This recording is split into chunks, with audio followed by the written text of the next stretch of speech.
Praise the lord. దేవుని యొక్క శక్తి కలిగిన నామానికి మహిమ కలుగును గాక. ఈరోజు దేవుని యొక్క వాగ్దానము మీకా గ్రంథము 4వ అధ్యాయము 4వ వచనము. ఎవరి భయము లేకుండా ప్రతివాడును తన ద్రాక్ష చెట్టు కిందను తన అంజూరపు చెట్టు కిందను కూర్చుండును. సైన్యములకు అధిపతియగు యెహోవా మాట ఇచ్చి ఉన్నాడు అని ఇక్కడ రాయబడి ఉంటున్నది. ఈ దినము దేవుని యొక్క వాగ్దానాన్ని ఉదయకాల సమయమందు వింటున్నటువంటి ప్రియ దైవ జనాంగమా, ఒకసారి మీరు గమనించండి. ఇన్ని రోజులు భయపడుతూ ఉన్నారేమో, ఇన్ని రోజులు బాధపడుతూ ఉన్నారేమో, ఏమైపోతామో, ఏం జరగబోతుందో అని చెప్పి చింతిస్తూ ఉన్నారేమో.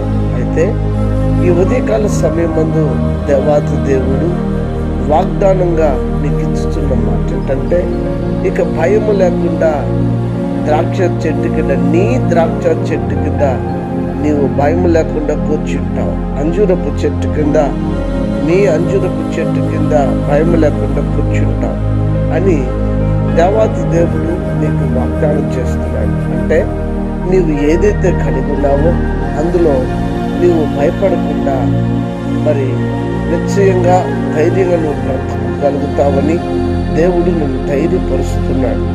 నీకు కలిగి ఉన్నటువంటి పరిస్థితులను చూసి అధైర్యపడకుండా దేవాతి దేవుడు వాగ్దానం ఇచ్చాడు కాబట్టి ధైర్యం తెచ్చుకొని ముందుకు కొనసాగుదాం.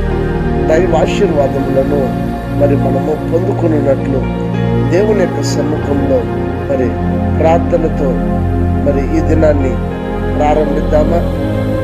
ప్రార్థన చేసుకుందామా? ప్రార్థన. కరుణా సంపన్నుడా, ఈ ఉదయకాల సమయమందు మీరు మాతో మాట్లాడారు, అందుకే స్తోత్రాలు. భయపడద్దు, ధైర్యంగా ఉండు. ఇదిగో ద్రాక్ష చెట్టు కింద నువ్వు నిర్భయంగా కూర్చొని చెప్పాను. ధైర్యపరిచిన మాట కొరకు స్తోత్రాలు. ఇదిన అధైర్యం చేత ఉన్న వారికి ధైర్యాన్ని ఇచ్చారు, అందుకే స్తోత్రాలు.